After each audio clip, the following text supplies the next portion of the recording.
Testing 1, 2.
Hi everyone, it's so nice to see you again virtually. You're on Music and Chat with Shueh-li Ong, and it's a good morning from me to you in Singapore. Yes, I'm still in Singapore. Please say hi in the live chat to let us know where you're tuning in from. And don't be shy now. I need to make an apology very quickly. The Facebook live event that I created decided to outsmart me and posted the event to be yesterday, but I think most of you got it finally and you're on here, and that's the most important thing. Yes, it's nice to see you. I see 7 virtual bodies in the live chat so far. Don't forget to say hi, please, so I know who is with us and I may chat with you and involve you in the stream. Hi. Yes, it's Sam again. So good to see you this morning from Sydney, Australia. Yay! Mike Flavin, you here too. I really need to give Phoenixville, Pennsylvania a visit soon. Hey Neil, you made it! Yay, hooray! Oh, another great friend, Randy. So nice to see you. I love your YouTube profile pic. Randy is still in LA. That's great. Isn't it crazy how we can have people from everywhere around the world just meet up like this virtually? I mean, there's nothing better than face-to-face, but the substitute is that we can meet up virtually and you can communicate with me and interact with me. You know, I'm not really a jabbermouth, but when given the opportunity to talk to my friends or chatter with my friends, I do it willingly, especially when I haven't seen you guys for so long. I like the way Neil said, "What up?"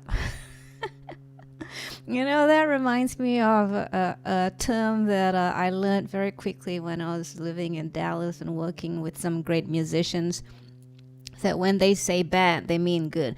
That is bad. And that means that is good. It's crazy how also I was talking to our special guest today just before I came on the live stream just to check that all the logistics are working. That how when a term is interchangeable, people get confused. Such as bad. Isn't bad negative? But when it's bad for a musical performance or the way you have presented your performance, you're actually good. So what up, Neil? Everything is good. I'm so glad to see you. So everybody, please, if you like my channel, like the stream, please subscribe and the plea is right here. I have a little bit of a frog in the throat. I didn't get to have my mug of fresh tap water. I was going to say freshly boiled tap water, but it's true. In Singapore, a lot of people tend to boil their tap water, their fresh water, before consuming it. I remember growing up in Australia how Australians are so used to just drinking straight from the tap because the tap water is so safe and so yummy. It's crazy when you think of water as yummy, but when you're thirsty, water is tasty. Oh, that should be a new marketing slogan. If you're thirsty, the water is tasty. Alrighty, who else is here? I do see several of you, but no one's willing to say hi, so I shall go on. Alright, we are officially out of Singapore's version of the lockdown, although social distancing measures will still take place as the country reopens its business gradually. I have to admit that I am rearing to run out of my mom's apartment and just hug everybody I see. But I guess the new norm will perhaps curb that kind of enthusiasm. Whichever way, I am glad to have you guys with me. So, as the stream moves along, please do not be shy to post any questions that you have in the live chat / comments area. As you know, there is a lag in the stream from me to you. I gauged it as being 20 seconds from when I tested it, but I think some of you had at least a 1 minute lag. I think it was Sam who experienced a 1 minute lag or 60-second lag on his phone. So, which is to say, by the time I get to you and you post your questions and get back to me, it's gonna be a couple of minutes or so. So post your questions along the way so that I get to see them and I can answer them or address them, especially if they are for our special guests, and things will move along very nicely. So, hey, Linda, all of my good friends are here this morning. It's wonderful to have your friends with you. And, you know, it's crazy, I'm not an extrovert in any sense of the word, but having my friends with me does bring out the enthusiasm. I was going to say party girl, but I'm not really a party girl. I just love being with my friends, so it's great to see you all. Okay, I'm going to begin the stream with a couple of pieces. The first one is utilizes an improvisation environment, which I put together on MainStage. MainStage is the accompaniment to Logic Pro. Some of you might use it already, but I use it for live performance primarily, which is great. So I got interrupted by seeing some posts that I wanted to answer, some live chats, but no worry, let me continue. So I consider composing, which is interchangeable with making music or whatever you want to call it, the creative process of putting pitch sounds, unpitched sounds, or effects and whatever that you can lay your hands on that your heart desires, which is what's so great about doing what we do, found objects, process of that and seeing where they fit in the structure of things. Having a structure is always good because it allows you to arrange the things within the structure and produce the things within the structure, and you give meaning to it. What is your intent? Some people are very much affected by the scale mode of a piece. Is it minor or major? I remember as a little kid in kindergarten, being advised that if it's in a minor key, it's a sad song, and if it's in a major key, it's a happy song. And I do recall at one point in my life when things went so great, I didn't want to listen to songs in the minor key because it made me sad. It's interesting, isn't it, how music affects you? So anyway, here's my first piece. I called it White Coat Empathy, which is actually a piece in 2 parts, but I'm only going to play the first part, and I added an extra instrument. So for White Coat Empathy, I have my theremin, which it lacks a volume antenna, so it's just pitch. And of course I have my ether wave. Let me turn on my theremin cam. I have my Moog ether wave, and I have my trusty old D tin whistle, all going through main stage, where I will evoke effects, processing, and the such. Again, this is an improvisational piece, so there's certain things that I already have in mind in terms of the structure and the way I want to bring it across, the scale mode, but everything else is spur of the moment, or as in some schools they call it stream of consciousness playing.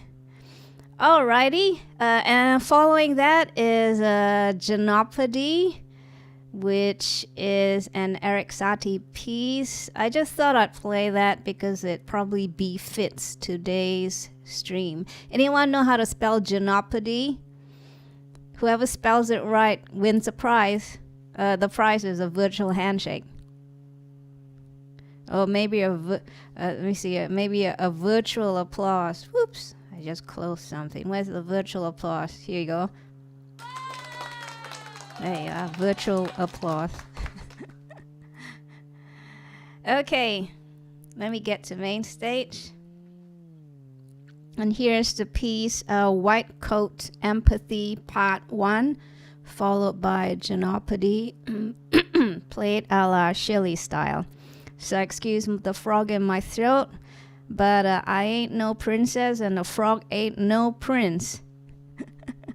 So there will be no kingdom happening today, just loads of music.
Hey, hey, hey, my microphone is back on. So who have we got here? Ha ha, this is funny. Mike Flavin says, I switched to my 50-inch TV. It's like you're playing in my living room. Yes, power to us with technology. That's just crazy. Let me just turn off my theremin cam for now.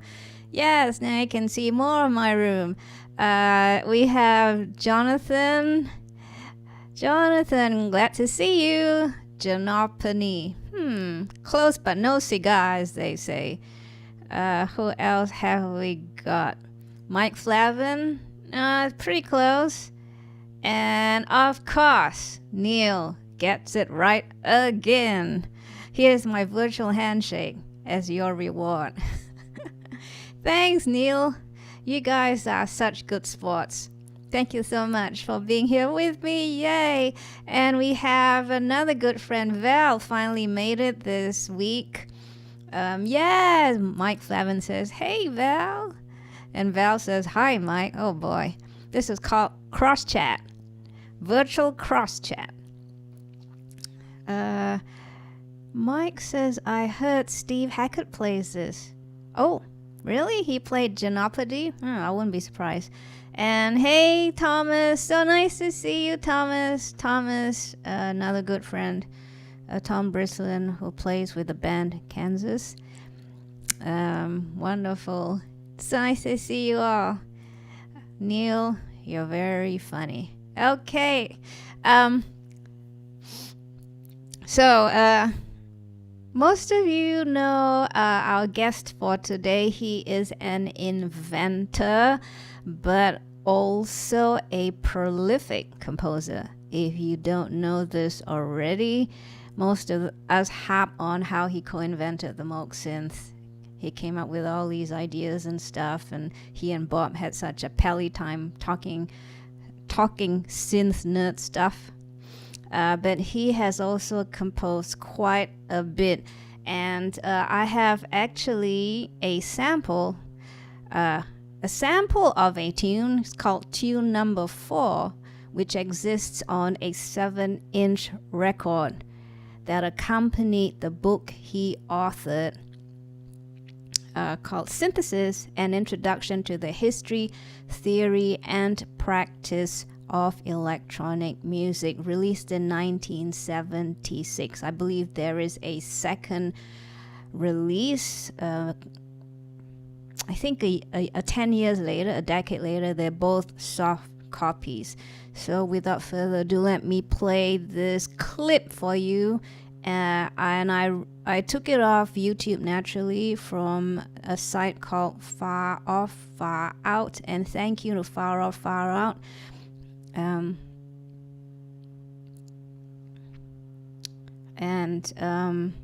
sorry, reading the live chats again. And let me just check my adjustments. Randy tells me he can still hear my theremin. I hope not anymore.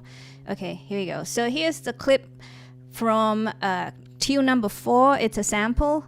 Tune number 4 from the record that accompanied the book that our special guest authored, called Synthesis: An Introduction to the History and Theory and Practice of Electronic Music.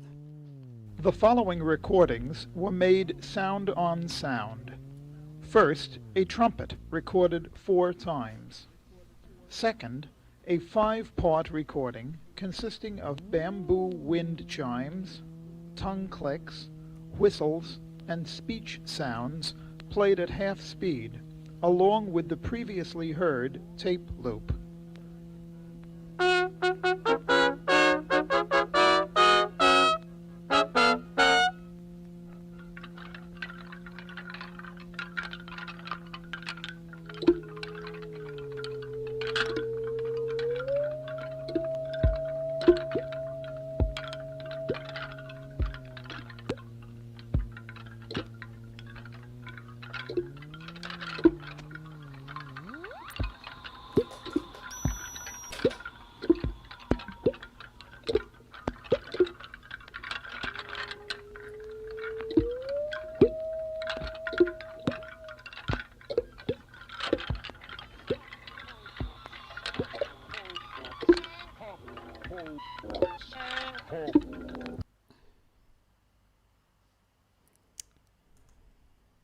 So that was a tune number 4, a clip of tune number 4 from the record that accompanied. I don't know if it still does and where you can buy the book. Maybe Herb might know our next guest.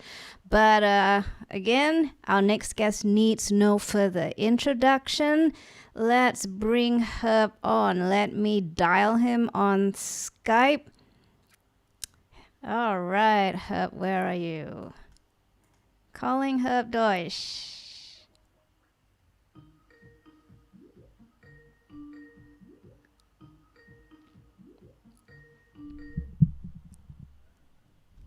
There we are.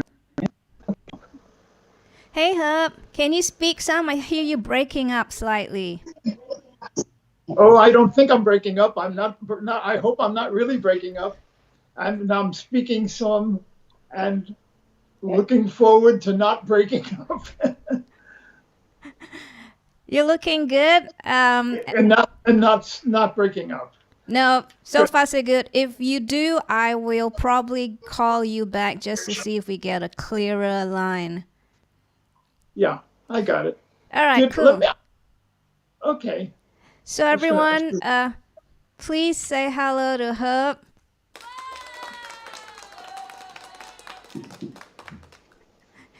Herb, and hello to you all. So Herb, it's so nice to see you. I know we saw each other just a few minutes ago, but it is always nice to see you.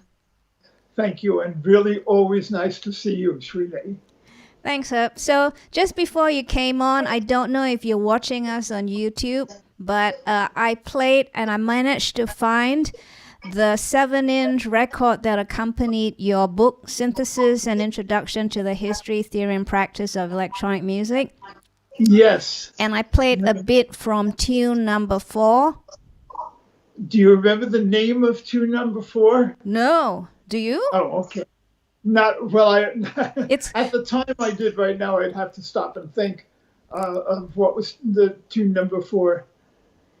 I'm not sure if it was my own music or something else that I played. It was definitely to describe electronic music. Yeah.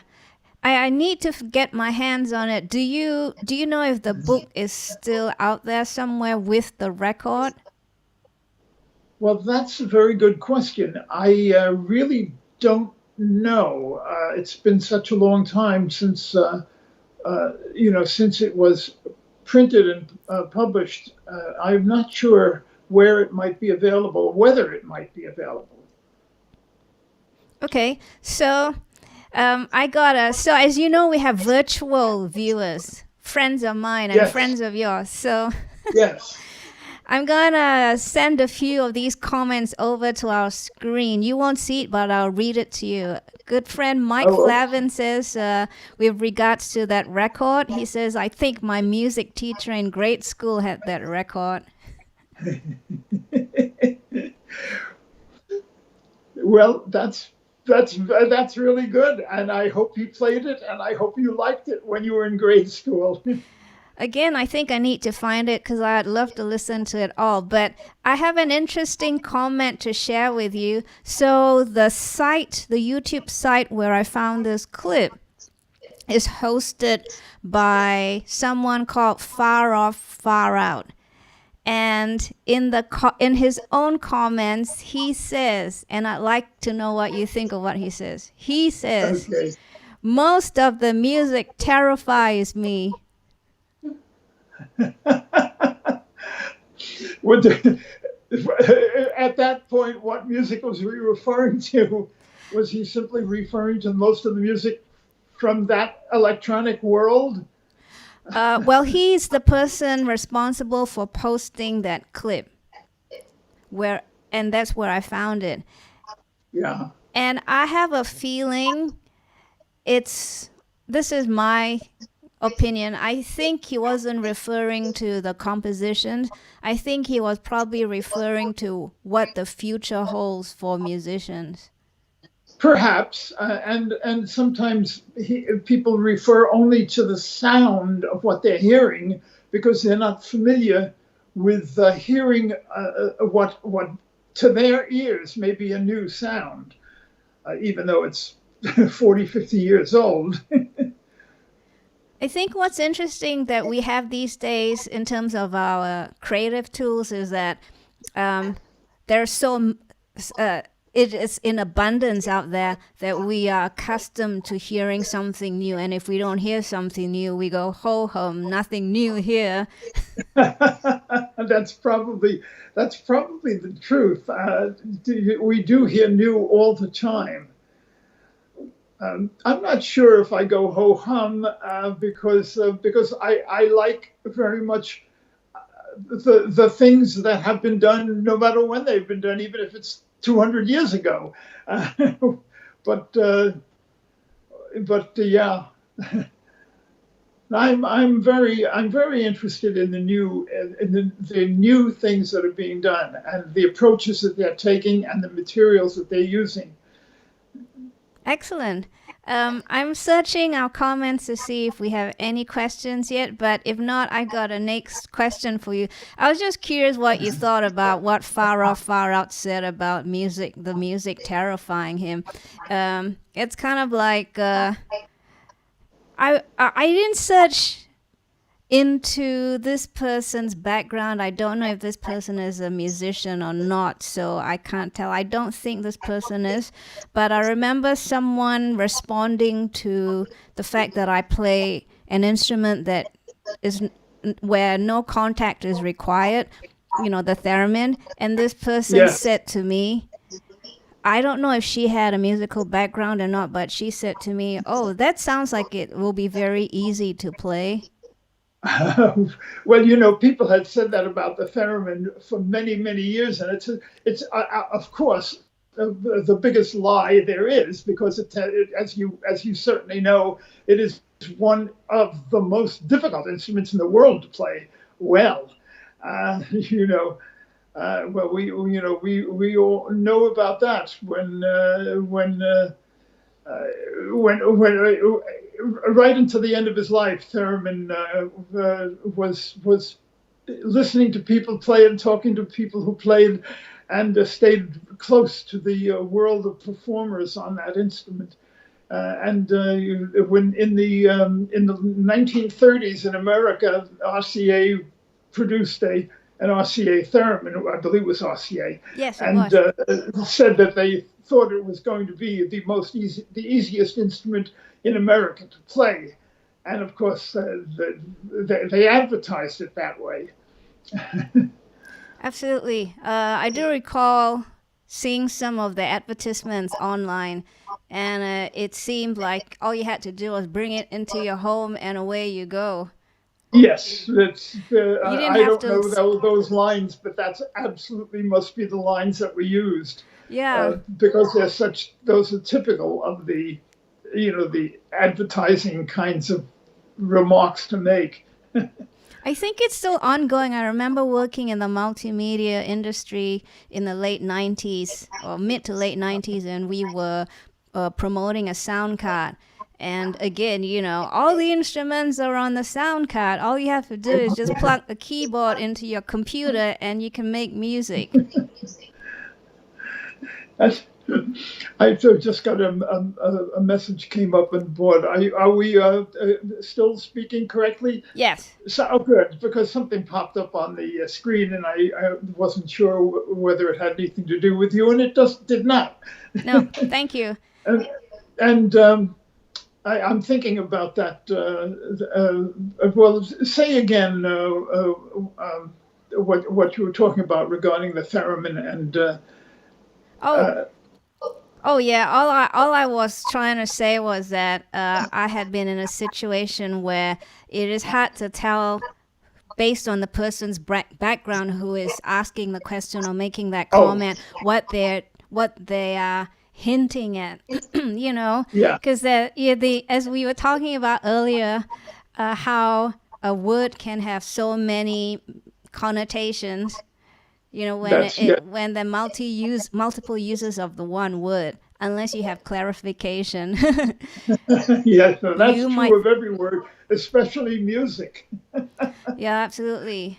Yeah, I definitely feel that in terms of being the role of being a composer and the role of being a performer, unless the two are the same person. Even if the two are the same person, the roles are quite different, because one. Well, I didn't want to interrupt you there, because of course I agree totally with one. And yes, I'm a composer, and I'm certainly have been a performer, and the roles are surprisingly different, and the very special difference is there. Most composers much prefer to be recognized as composers. Performers are just interested in being recognized. But that is pretty deep. Yeah, that's pretty profound. That's an interesting point. I don't know about you. I have this tug of war because I love writing music, but I love performing at the same time. But I'm two different animals as a composer and as a performer. Then again, these two different animals have to come together and decide if they're writing and experimenting on a piece. Will this be for a record? Will it be recorded, or is it only for live performance? Because they can't. Well, that's a very interesting way to look at it. I mean, there's a very big difference between the way you feel when you're composing a work and thinking about it being performed. The composition is a different process. Of course, it's a different intellectual process. Performing is not as much of an intellectual process, but that's just the use of a word. I enjoy performing, but it is not my primary world. I mean, I enjoy performing, but composing is a special world. I was at the computer today composing. You think differently. You think in a very different way, and that's all I can say about that. Well, what do you enjoy most about composing, and what materials or systems do you use, or do you just let it happen? Well, that's very interesting. Sometimes it can happen, sometimes, but what usually happens is an idea, a thought, and that thought can be transposed very quickly into a musical phrase. Some notes, some pitches, some rhythms, but then it has to go beyond the just let it happen stage. And once that has happened, you have created an idea, a musical feeling, a whole different way of looking at the parts that are going to be the world of your composition. The rhythms, the balance, all of the things that you're working on when you're composing, or you're doing when you're composing, you have to work on them as you continue to work. It is not the same as performing, but I enjoy them both. I enjoy them both. I mean, I enjoy performing, but I think primarily when I'm performing, I'm performing my own work, or work that I'm very familiar with, from that, the work that I consider important. If it's not my own work, of course, that I consider it important. And the performance of it, I'm not a performer just to perform. I'm a performer to present something to people that I believe in. Wow. Can you give us an idea of what one of such a piece might be that you believe in, and why? Well, that's very interesting. Very interesting for you to ask that question. And it's funny because it's not a question I can answer without stopping and thinking about it. When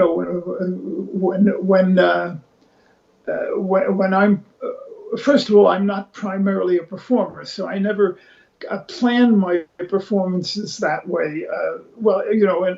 Unless I know what I'm doing, and then of course I plan them very specifically for a specific occasion or a specific place, an event. I understand. I'm not sure if that's helping, but Yeah, I get you. I guess it's a hard question to answer because a lot of thought processes go into deciding which piece you want to play for a particular occasion, isn't it? Yeah. absolutely, And certainly. there are other things that get in the way as well. You need to decide what instruments you might want to use and why you want to use them. Yeah, of course. Those are all and if we're working with electronic music, you're concerned about not only instruments but voices and all of the qualities of sound which you have to take into consideration. Which, if you're writing for a string quartet, you know what a string quartet's going to sound like. If you're writing and you understand those instruments, but writing for the performance of electronic music is very question. You have to question it and make a lot of decisions prior to your performance and even during performance. Have you had any questions from the audience that baffle you? You thought when you were composing and presenting it, you were quite certain you had the intent all tight. It was very, very focused, but the question kind of rocks you a bit because you didn't expect that someone would see it that way. Have you had any occasion like that? I don't think I'm trying to think if I have had any occasions specifically like that. And of course, we have had, I've had a lot of occasions where I don't expect what people are going to say, but I don't think I can really relate to that, to that question. So after all these years of composing, is there something that still gives you that fire to continue to compose? That's a very good question, and yes, there is. What is that thing? Sometimes it will hit me while I'm lying in bed in the morning. Sometimes it'll hit me during the day, but it is that there is a. I'm almost afraid to use the word need to compose, but I do feel a need to compose music. I'm not constantly doing it. Sometimes I wish I were composing all the time and much more often than I do. But when I think about it, I very frequently will, and again, very frequently when I'm just alone and just very often lying in bed, just thinking about what I'm going to do and what is important to do this day, or what did I not do the day before that I should have been doing. And composition is one of the things that comes to me all the time as being an important thing, even though I don't do it as much as I should. But I still like to consider myself a composer, even if I spend only an hour working on something. And by the way, sometimes that an hour can be 4 measures of a piece, when you're composing. Sometimes, and sometimes you fly through the piece. Yeah, yeah. Yeah, I was gonna say a tape loop. Yes. In the mind, it's a tape loop in the mind. Yes. Yeah, I like the term tape loop. Yes, it's a new term that's only 40 years old. Yeah, I would like to say that even as you're imagining all the sounds and colors and timbres and rhythms and such, you are already composing. Well, that's a question of how you use the word composing. And yes, you are of course, when I guess I keep throwing the word thinking in, but I guess that's the best word that we can use. But you're absolutely correct. You are composing in your mind. You are hearing the sound. You would know what the sound is going to be. You know what the quality of the instrument is going to be. You can make choices about whether I should use a flute here or a clarinet in the upper register. You can do all that in your mind. Mm-hmm. So I do have another question about composing for you. Do you often find yourself inventing as you're composing? You know, because you have the ability to do several things, and a couple of these are composing and inventing. I use the word inventing loosely. Yeah. Do you ever find yourself doing it, or do you just take stock stuff, something that exists already with a function that is built in for you, and you just utilize it to create what you need? I have to think about what you mean, how you really use the word inventing. Do you mean that if I'm thinking of composing an idea, will I also think of the sound of the musical instrument that makes that idea, or the need for a different kind of an instrument sound? That, I believe that's what you mean. And yes, the answer is yes. And I think all composers do that, and probably have done that for many, many, many hundreds of years. Thank you. That's a great answer. I've got a few comments from the audience. My dear friends, I have the first one is from Sam, who is in Sydney, Australia. Sam says, do you still have an original Moog, or has the modern synth replaced it completely? Well, now that's a very interesting question. An original Moog. I mean, I have a mini Moog which was built in 1970. The original Moog I don't have any earlier Moog than that, but I do have. I was playing the original completed Moog synthesizer, and actually playing and performing in 1967. And I have photographs of that instrument taken, of course. That particular instrument, the last I saw it, it was in the Henry Ford Museum. Ooh. In 1980, I wanted to place it in a museum where it would be recognized by the world, that people would understand that this is the first complete Moog synthesizer. And it is at the Henry Ford Museum. And I saw that instrument fairly recently in about 2014 or 15 when I was out there and saw it. Yes, the instrument is still there.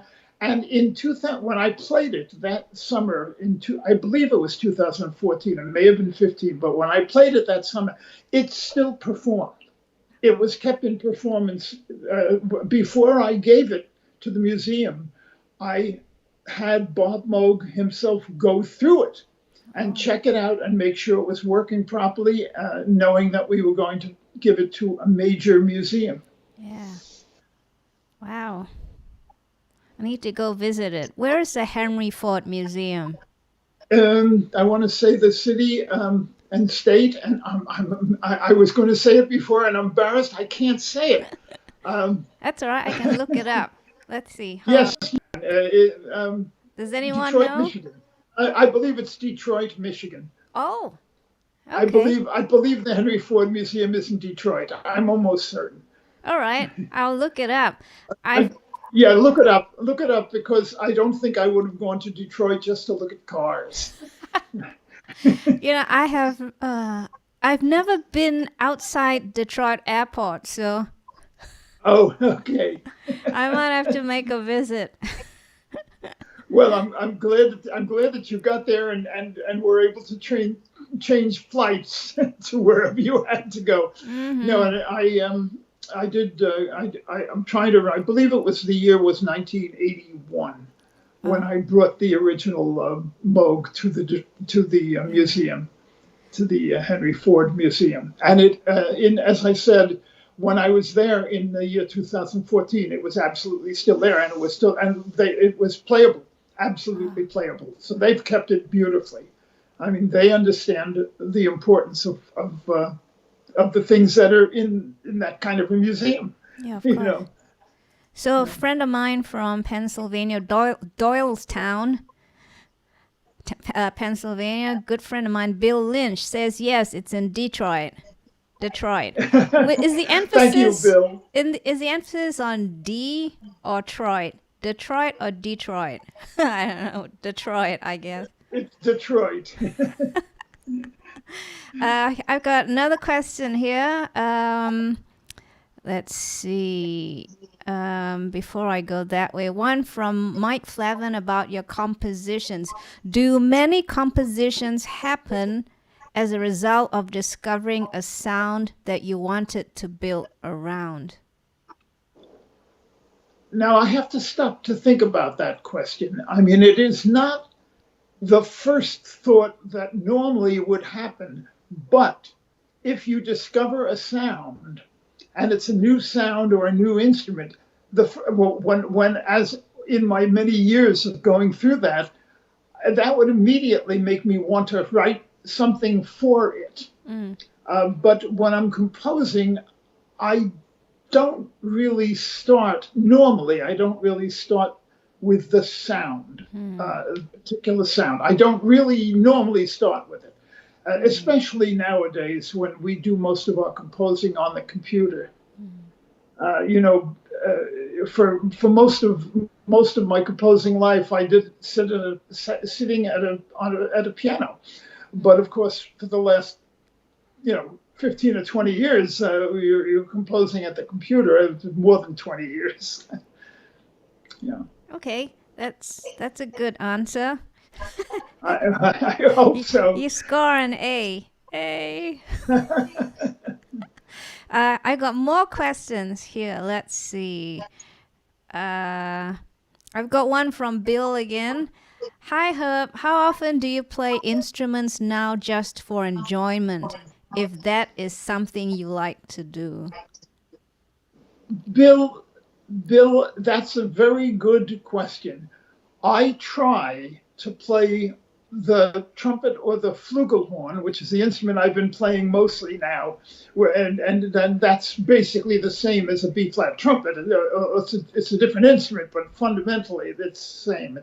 It's pitched much lower and richer, but it's fundamentally the same. And I played the trumpet for over 70 years. Wow.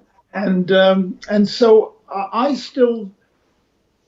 still enjoy just going downstairs where my studio is and playing my trumpet with the background of things like blues that I've just, have on recording, just, B-flat blues or something like that. And I'll just pick up my horn and play and improvise and enjoy playing jazz, even if it's only with the sound of an electronic instrument. I love to play jazz, and I loved all my years of playing in jazz groups. Do you ever and create? It was mostly. I'm sorry. Go ahead. Sorry, no, you first. No, that's all right. I was just gonna ask if you create a little backing track for yourself to play over.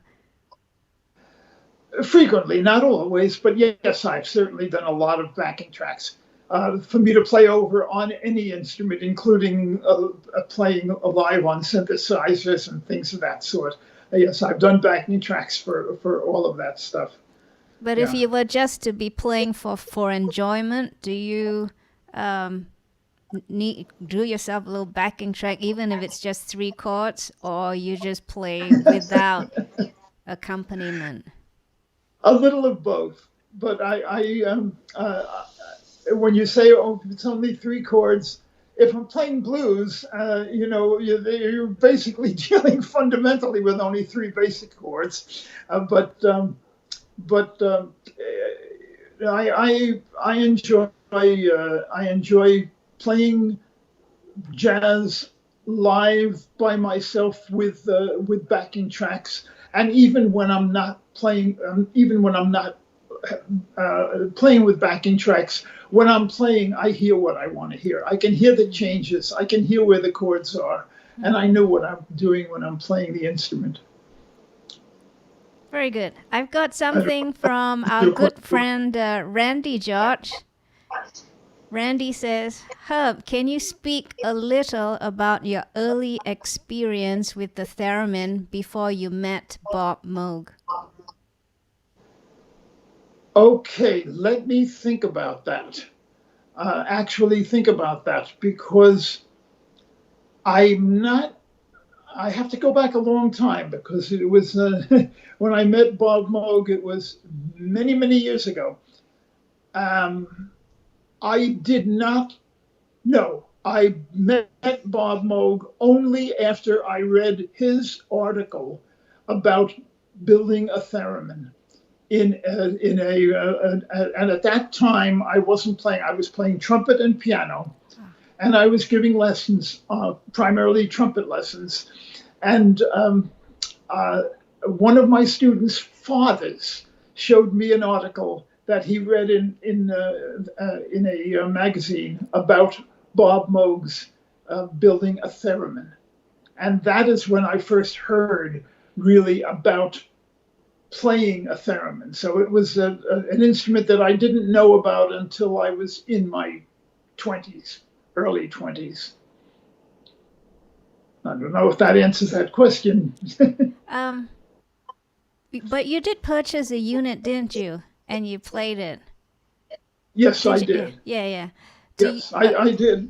And the first theremin that I purchased was a kit that Bob was selling for, as I recall, $45.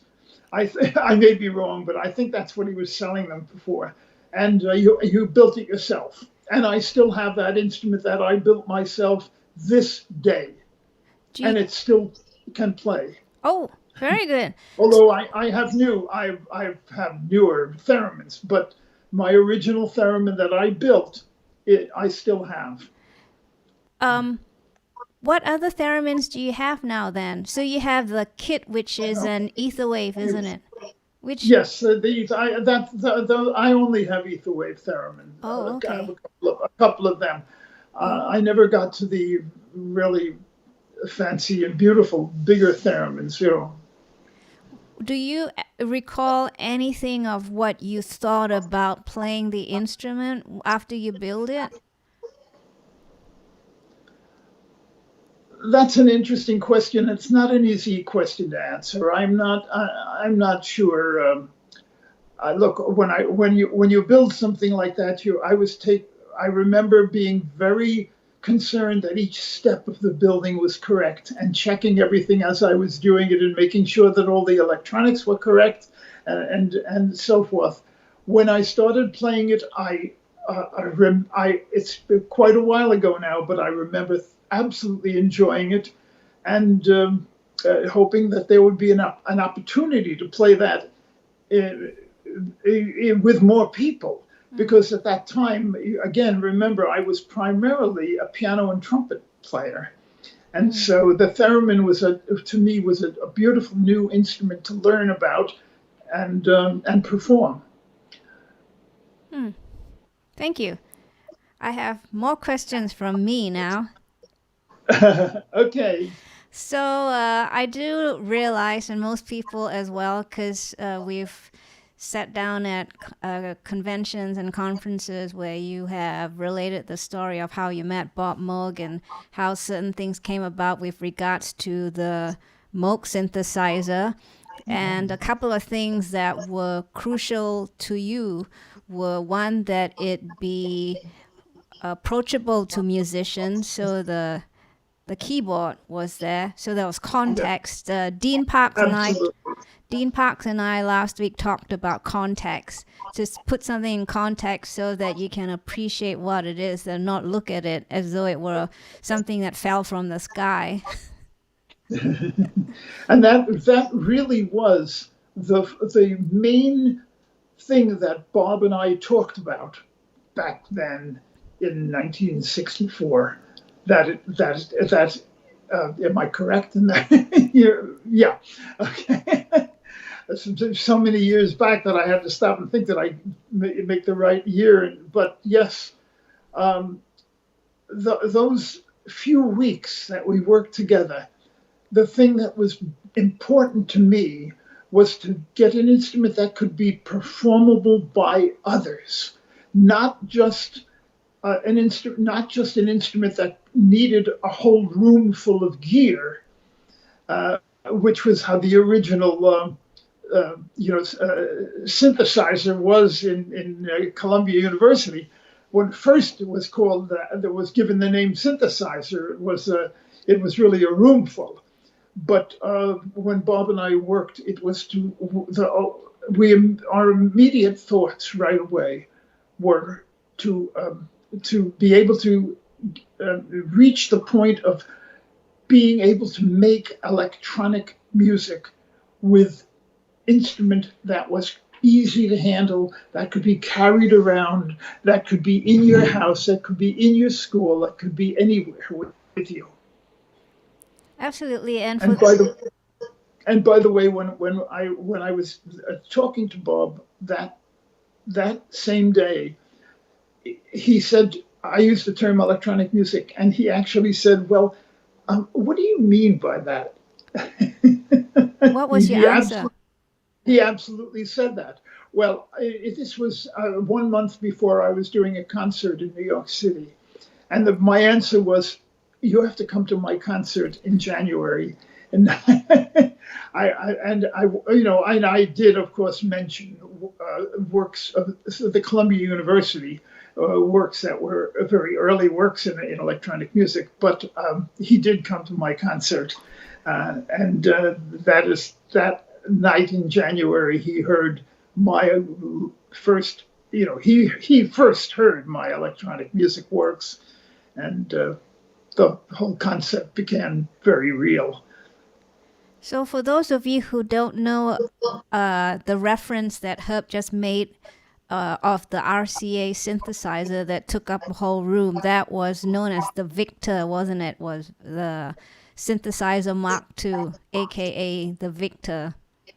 I believe that's correct, yes. So it borrowed the term synthesizer. So it wasn't quite an official term. It was just something that you would use in conversation to try and describe what this room full of components did. So yes, I guess absolutely. I guess the Moog synthesizer was probably the first commercial synthesizer that utilized that term. Would you say? Well, it fundamentally, as a synthesizer, yes. There were, of course, a number of instruments that were produced, earlier that were capable of doing a lot of the sound. But the Moog synthesizer, the good thing about what we were able to develop, is an instrument that had controls right on it, where you could change things, where you could fundamentally change shape and build your own waveforms, And it didn't look like a telephone switchboard. No, and it did not look like a telephone switchboard. Yeah, it definitely had more sexy curves to it. So I also recall in our conversation, our previous conversations, also it's a well-known fact online that you also persuaded Bob that it had to try and mimic real instruments in the articulation bit, hence the ADSR was gifted to us. Yes. Well, the ADSR was in fact the primary thing that we put on that instrument during the first 2 weeks that we were working together, because when I talked to Bob about the whole concept of being able to articulate music, and that musical instruments give articulation to sound, that's where within with maybe a week together that Bob knew what I was talking about and understood how to build attack, decay, sustain, and release into the instrument so that it would articulate properly and be able to imitate the sound of musical instruments from many hundreds of years. I don't mean imitate the direct sound, but the performance techniques. Do you remember how you decided on these 4 stages and not more or less? Well, I'm thinking about that. I think it was, I have to blame, and it was not really blame, but but I really have to to blame Bob for that, because when we had that conversation, and he said, "Oh, I need to be able to," and he was working with live electronic parts at that point, that he wanted me to get a doorbell button that he could press, and when he pressed it, it would be the attack concept of attacking a sound, and then he built it. He realized what parts, and that's not the right word to use, that he needed to create the attack itself and the decay and the sustain of the sound. And that was all, within literally 1/2 of a day. If it was more than 1 or 2 hours, I'd be surprised. So there was no consideration as to an additional 5th stage, maybe, whatever that could be. You decided that the articulation really only required the 4 stages? Well, that's an interesting question, but those were the stages that we thought about. Attack, decay, sustain, release. And then, of course, in later instruments, those levels could be, those level functions could be changed and controlled in different ways. But no, that's not what we were at that time. So after all these decades, and on hindsight, do you think there could have been another function or device that would be an instrumental, that would be instrumental in shaping how a synthesizer could provide a musician? Besides an ADSR and all the things that we have now, which has all the things that we have now. Yeah. The answer to that is probably not, but only because I can't imagine what other things that musicians would need beyond what was already available. And Bob himself was very familiar with what was going on in computer music. Even though it was all new to him, he immediately got involved and understood thoroughly where things were going.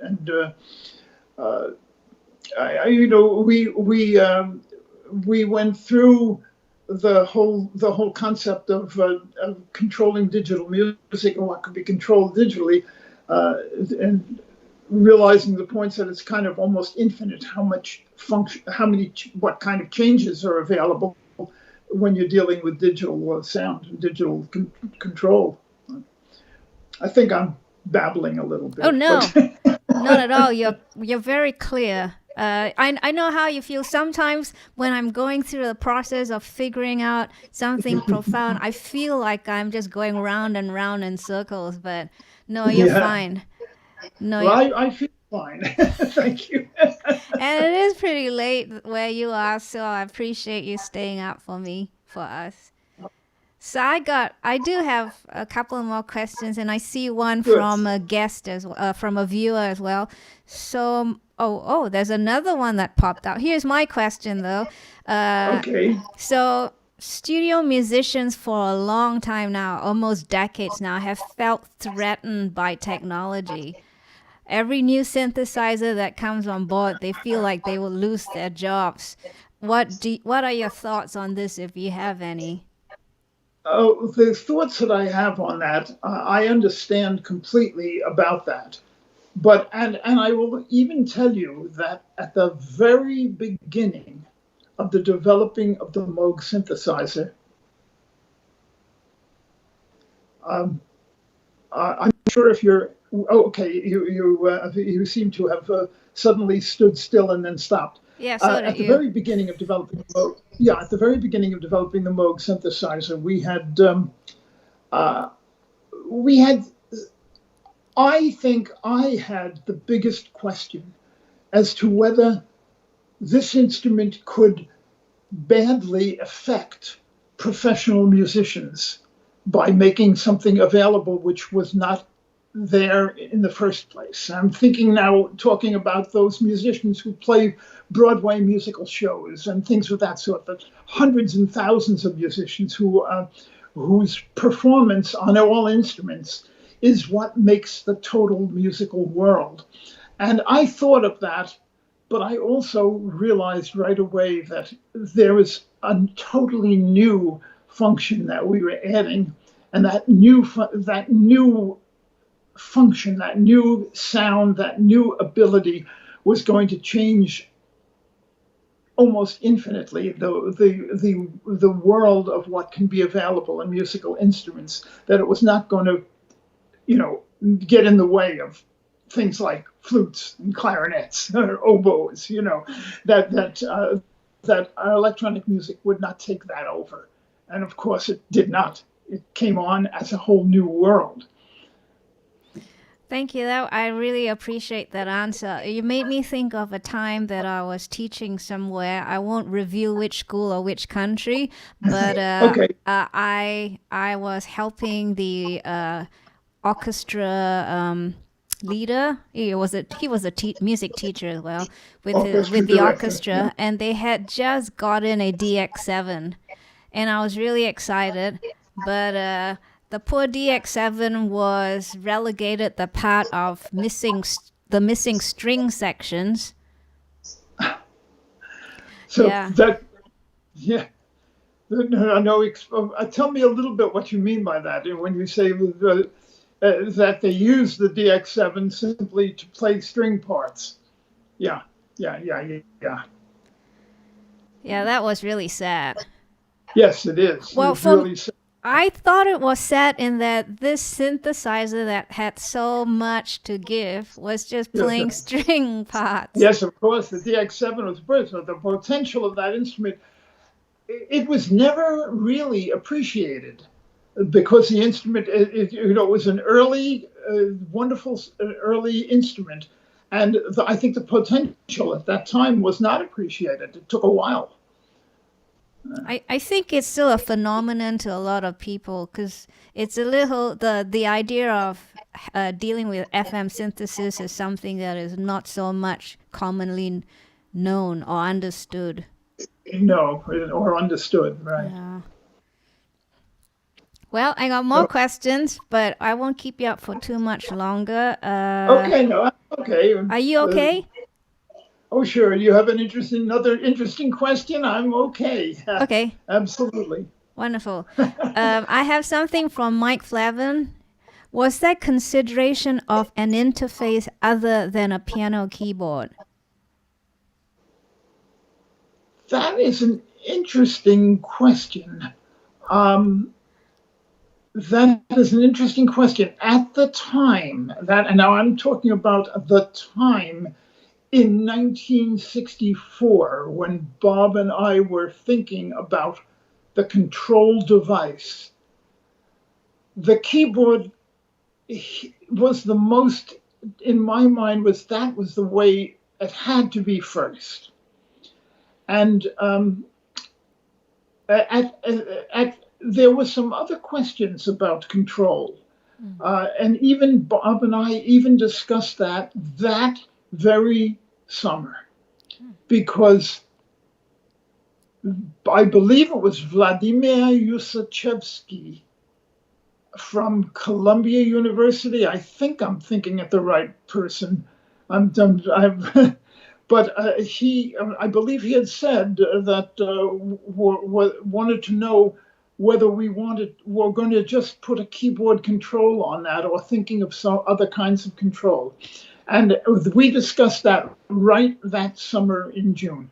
And I pushed Bob and said, yes, make sure it has, well, let's make sure that it's a keyboard control, because having keyboard did not stop music from changing in the beginning of the 20th century, when music suddenly went through huge changes into atonality and all kinds of things.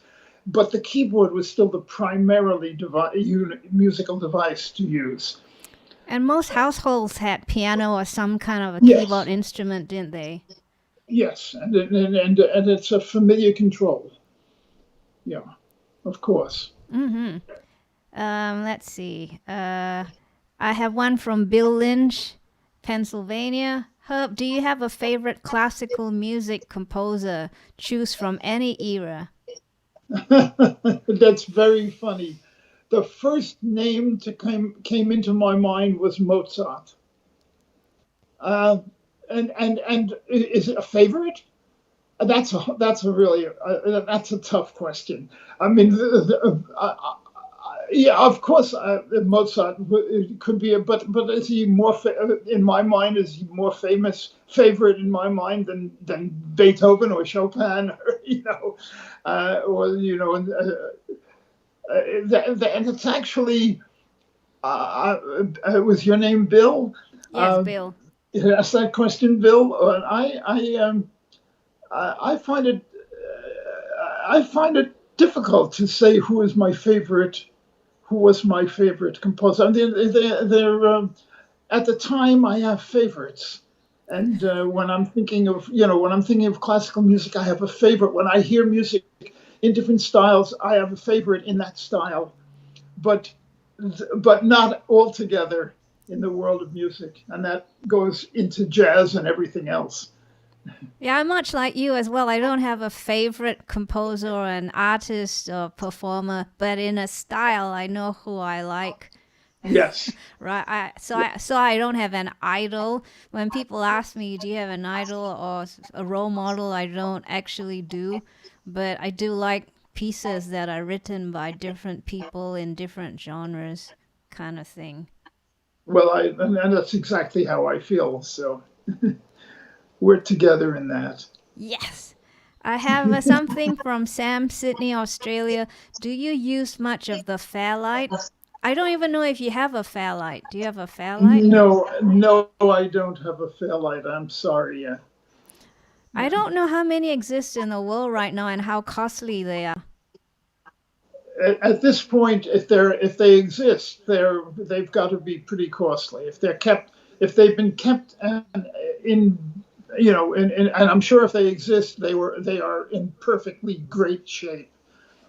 Because but I really don't know where they might be, and it's been so many years since I've even seen one. Me too. I think the first and last time I used one was when I was still back in Australia too long ago, many decades ago, and I was guilty of having to use it to substitute a line for a cello player. No, I think it was a clarinet player. I think it was a clarinet It would player. have worked. Yeah, It would have worked well for either one. Yeah, because the player couldn't play the line, so I had to play it on the Fairlight.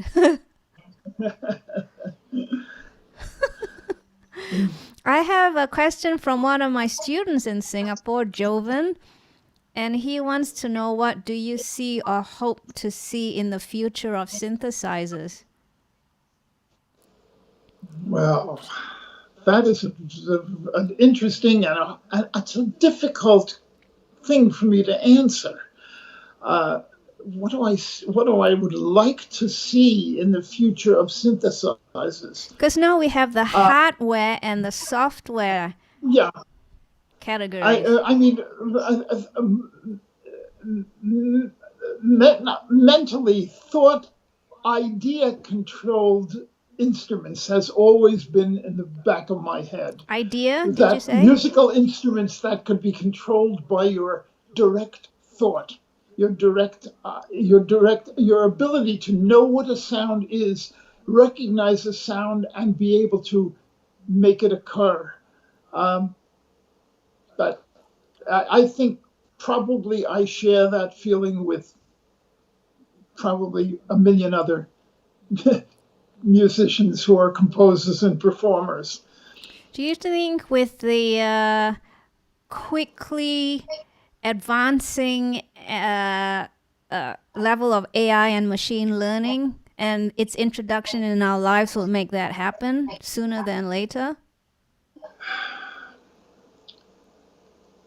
It's hard for me to answer that question and say, as you say, it's in, AI is into our world and mind, but it's hard to imagine. I really don't think that that's ever really going to happen. That the direct musical, sound, etc., could be is solely can happen without the physical being of something. Because I was thinking for the interface between the thought and the instrument, that interface has to be sophisticated enough for you to just think it without thinking of every parameter of what the sound or the line would be to translate it. That AI might. Shueh-li, that's beautifully said, and I really can only agree with what you just said, because that is the case. I think we might have time for one last question, because I believe Herb is probably ready for his bedtime. And this is from... It is sort of, it's getting close, but not that close. Okay, so I'm not feeling too guilty then for keeping you up. No. We have Valentine. I don't know where Val is from. Which part of the U.S. are you from, Val? But while he's typing his answer, his question is about the buchla. Do you have any thoughts on the buchla? I wish I did. I'm trying to recall anything that I can speak to about the buchla. I wish I could see one, even visually see one, so I could think about it. No, I don't have any. I'm sorry. It's been too long that it's been. I understand. So, do you have any words of encouragement for the young generation of musicians in electronic music? Well, the encouragement that I'd have is, as a teacher, I always feel that I want to encourage people who are looking to build themselves and themselves into the world of music, which always can be built and always changes. And of course, you are part of it. And so that is the important thing, and that, of course, is to realize that exactly what you are. You are part of the development of the world of music, and it goes back thousands of years. We can't go back with knowledge of the world of music because it is so long past. But yes, that's... I like that. I always feel humbly that we are all creating a bit of history. We all, and you are absolutely right. And sometimes we think of ourselves and realize that we're in that world. It's not the way most of us ever think. But when you do think about it and realize it, you must take it seriously. Yeah. And I have only more or less recently recognized that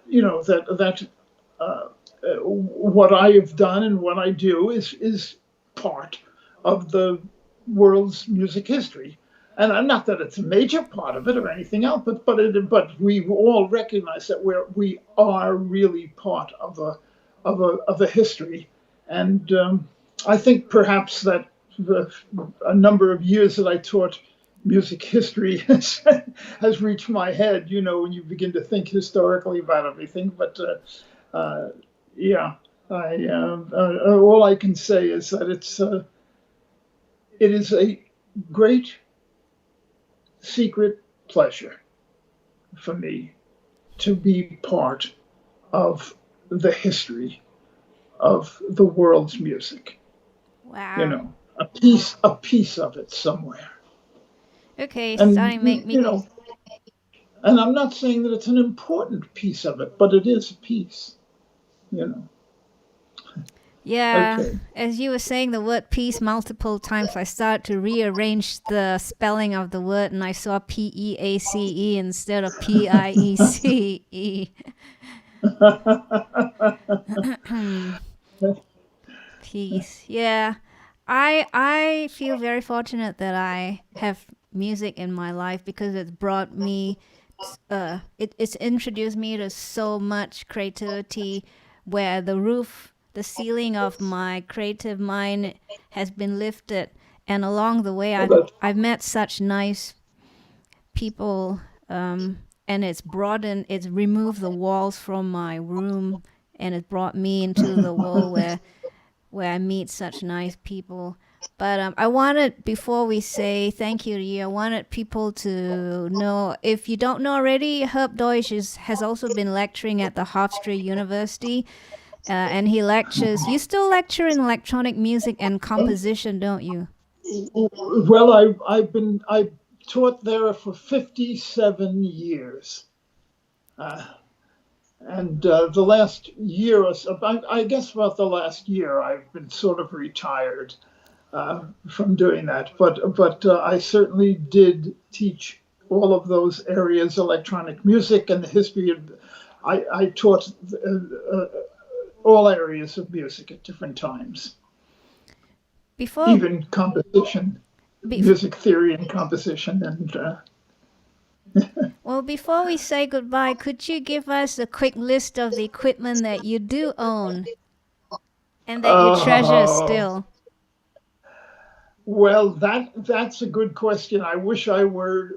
I wish I were nearby my equipment that I still own, because I'm not. Uh, I I'm not really good at coming through with this without thinking about it. I'm at that I'm at that stage in my life where quick things don't come to my mind as easily as I thought. Of course, I told. Of course, I said I have. Of course, I have.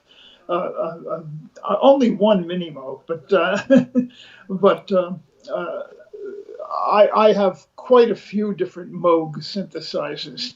Um, the I, don't have a great deal of other equipment at this point that I can mention to you. That this is I would really, I'm sorry to say, I would really have to go down and take a look at what I have to remind me to myself. And the reason for that is that I'm not composing at the keyboard that often Yeah, I figured anymore. that. And that's the main reason for that. Do you still use Yes, I have. your reel-to-reel machine? I remember you had one.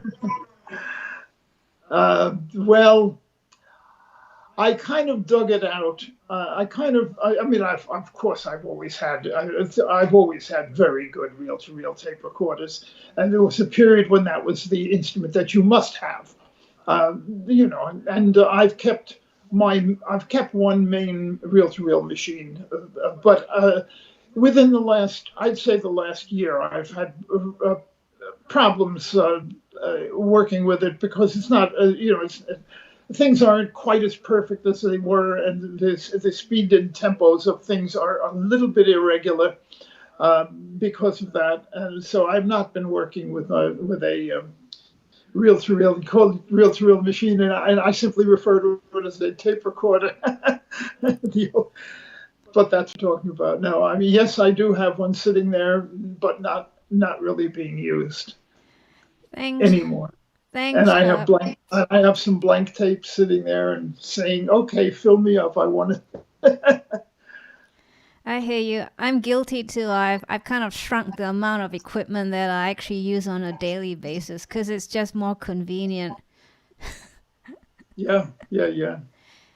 Thanks, Herb. You've been great. Okay, Shueh-li. And everyone, wants to thank you for being here. You've been a great sport, and thanks for staying up with us. I know it's been a long sit down and you probably want to go nap, so good night. Good night, and Well, thank you. Okay, you are welcome, and thank you for doing all this wonderful work. Really appreciate that. Oh, I appreciate you being here, and thanks, Nancy. You're welcome. I don't know if you could hear her. You could hear her. She's in the other Yeah. room, and she said, "You're welcome." I hope I'll get to visit you again soon. I hope so. It's been a long time since you visited us, but Yes. I'd be very happy to see you again. Likewise. Okay, Well, you take care in the meantime. I'm going to log out of Skype, okay? okay. Hey, bye.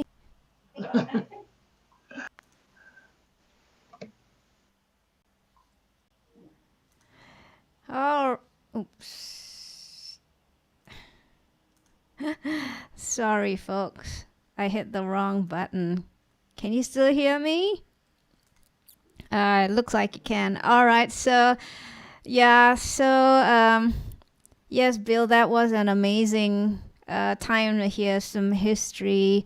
And Sam as well from Sydney, Australia. Thanks for the history lesson. Jovan in Singapore. Insightful and encouraging, yes. You know, when I was in high school, secondary school, and had to study history, I did not realize how impactful history would be for me. I did not get it, and I did not want to know about it. But I'm a history buff, a history fan. Let's see, who else have we got here? All right, folks. That was an amazing time to sit down with Herb. Yes, he is an amazing man. You know, he's given us so much, and still so humble and appreciative of what is out there that can be learnt and that can be acquired knowledge-wise. And again, as I said, a humble guy. Thanks, Herb, for being here with us for so much of your evening. Thanks, Randy, for being here as well. So next week, I have an exciting guest as well. I have got at least 3 down the road I have confirmed already. I hope to add to them just so that you realize I have friends from interesting industries, and I guess that is just me. I tend to be a very curious person, and I meet people who feel like kin to me because they're also adventurous people. So my guest next week is my good friend Kira Smith. She has worked behind major movies and TV series, a lot of it Hollywood. Now I think the online distribution channels are the ones that are funding a lot of these movies and TV programs. But she is a boom operator. Not a smooth operator, but she could be considered a smooth operator. She is a boom operator, and she's worked on such movies as The Amazing Spider-Man 2, John Wick, TV programs like The Undoing, which stars Nicole Kidman, Homeland, Law and Order, etc., etc. So she's scheduled for next Saturday. I'm sorry, guys, if I made a mistake with the date on the Facebook event for this show, but please bear in mind, I broadcast every Saturday Eastern Time at 9:45 p.m. If you're in Singapore, it's Sunday, 9:45 a.m. If you're on the Pacific Coast, let's say you're in LA, it is 6:45 p.m. Saturday. Okay. And so please come by again and say hi and welcome my guest, Kira. And please bring all your questions with you as well. I always find the people who work behind the scenes most interesting because we never see them, but they are crucial to what's going on. And a smooth boom operator, thanks, Bill. He had to get in there with that. A smooth boom operator is utterly crucial to a movie or a TV film set. Okay, guys, you guys are simply awesome, and I look forward to seeing you again. Thank you for spending time with me. So it's next Saturday. If you haven't subscribed to my channel yet, please do so you get the alerts and come back and check on when and who appears on my weekly Saturday live streams. Thank you so much. I want to applaud your being here. Okay. All right. I'll see you next week then. Nice to have you all again. Bye.